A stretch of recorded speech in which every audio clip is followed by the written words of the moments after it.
जळगाव शहरातील आकाशवाणी चौक परिसरातील खड्ड्यांच्या दुरुस्तीचा मुद्दा पुन्हा एकदा ऐरणीवर आला आहे.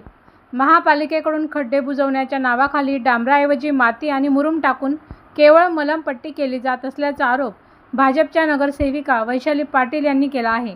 खड्ड्यांच्या दुरुस्तीची पाहणी करण्यासाठी नगरसेविका वैशाली पाटील घटनास्थळी पोहोचल्या. यावेळी त्यांनी स्वतः खड्ड्यांमधील माती उकरून दाखवत महापालिकेच्या कामाच्या दर्जावर प्रश्नचिन्ह उपस्थित केला. दुरुस्तीच्या नावाखाली केवळ माती मुरुम टाकून खड्डे बुजवले जात असतील तर ही पद्धत कितपत योग्य आहे असा सवाल करत त्यांनी संबंधित अधिकाऱ्यांना जाब विचारला. महापालिकेने आकाशवाणी चौकातील खड्डे 24 तासांच्या आत शास्त्रोक्त पद्धतीने बुजवावेत अशी मागणी वैशाली पाटील यांनी केली आहे.